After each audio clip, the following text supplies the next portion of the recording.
Hey Capricorn, Sun, Moon, Rising, and Venus. This is your general tarot reading for the month of November.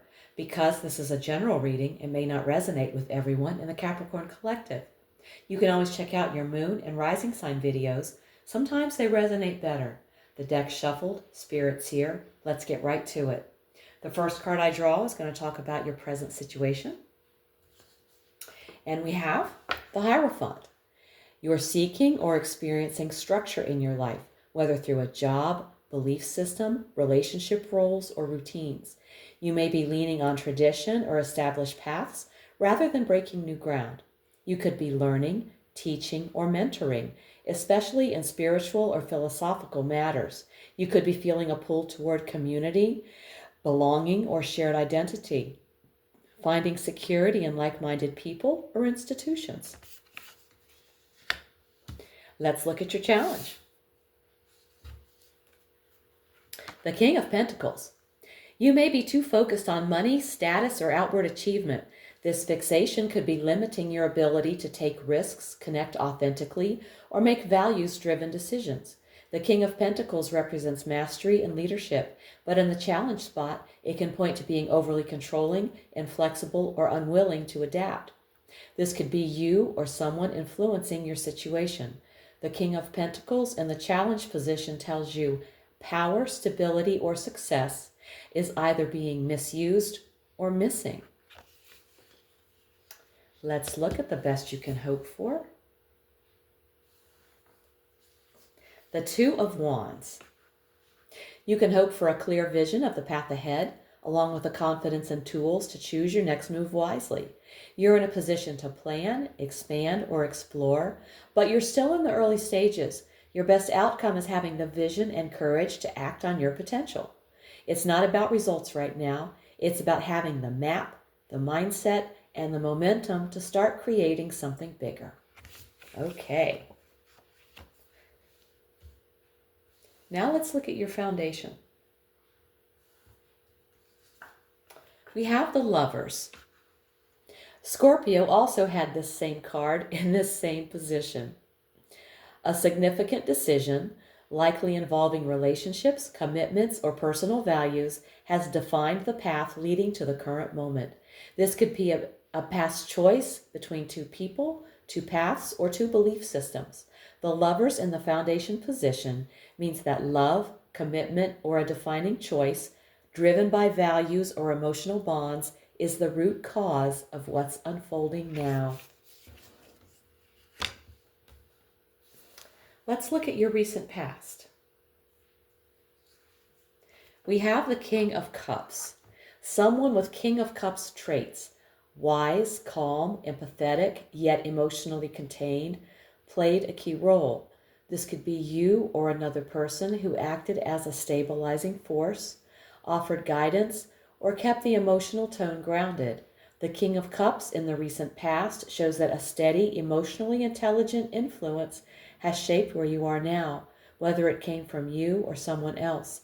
It's a sign that maturity, compassion, or controlled emotions played a key role in handling a recent situation. Let's see what the near future holds. We have the Seven of Wands. You'll soon find yourself in a position where you must defend your progress, beliefs, or boundaries. Expect resistance, competition, or pressure, but also the inner strength to hold your position. The Seven of Wands in the near future says, challenges are coming, but you're ready. It's not the time to retreat. It's the time to dig in, stay strong, and show what you're made of. All right, you can do it, Capricorn. Now let's look at you. The Nine of Swords.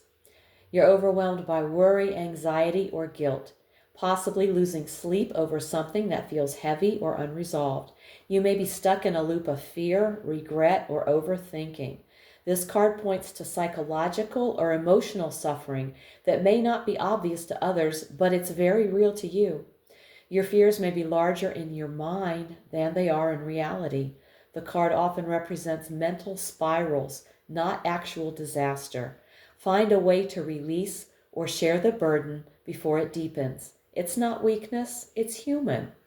We all go through that.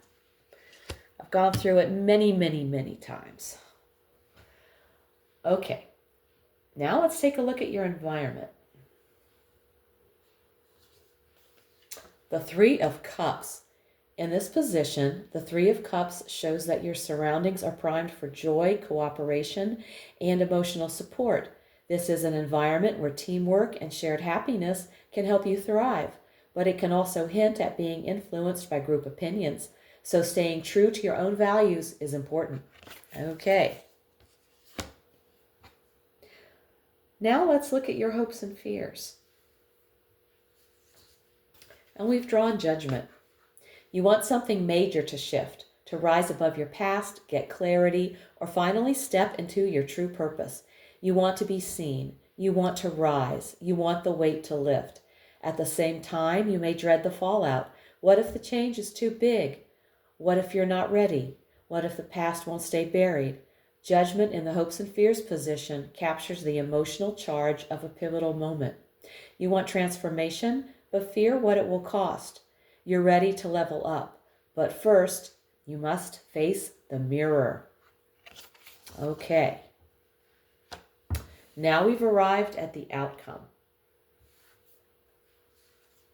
We have the Eight of Swords. The outcome may involve overthinking, fear, or limiting beliefs, keeping you from taking action, even if a way forward exists. If difficult truths or decisions are avoided, the result could be being trapped in a cycle of confusion or powerlessness. If nothing changes, the situation may end with you feeling boxed in or mentally overwhelmed, but it doesn't have to. This card is your warning.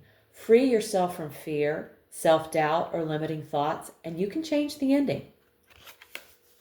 Absolutely, you can. And now we're going to look at the bottom of the deck.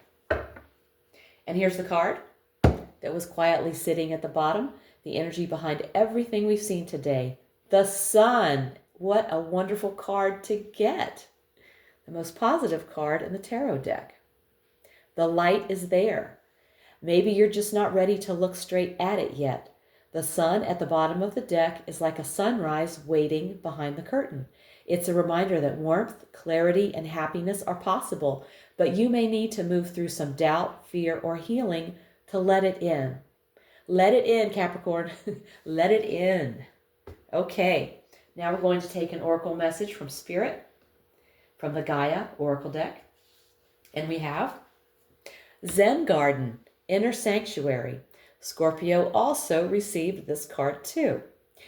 Life moves in cycles, joy and sorrow, clarity and confusion, peace and chaos. You can't have one without the other, but true peace doesn't come from outside. It's found within. This card invites you to stop resisting the world as it is. Accept what's unfolding, trust in the higher purpose behind it, and drop into your inner stillness. When you return to your breath, to your center, you return to power. That's where real peace lives, in the sanctuary of your heart. There are a few affirmations with this card, and they are: I accept and love the world as it is. I trust that there is a higher order to everything. I find solace in the sanctuary of my heart. I move my awareness within. I am the peace I seek. I will place these affirmations in the description box below the video. Capricorn, November is a month of reckoning and potential. You're craving structure, stability, and clarity, but you're also being asked to confront what's holding you back: fear, overthinking, and attachment to control. You've made important choices that brought you here, and now you're standing at the edge of something new. But it's going to take courage to rise, speak your truth, and break through the mental blocks. The good news, you're not alone. Support is around you, even if your mind tries to convince you otherwise. And beneath all this, the doubt, the pressure, the mental noise, the sun is waiting. Happiness is possible. Peace is within reach. You just have to stop fighting yourself to feel it. This month, protect your energy, ground into what really matters, and don't let fear write the ending for you. You've got this. If this reading hit home, give it a like, subscribe, and let me know in the comments how it's showing up in your life. If you want a personal reading, all the info's below. Also, check out my weekly oracle readings, posted each Sunday for extra insight. Thank you so much for tuning in. Take care, and I'll see you in the next one.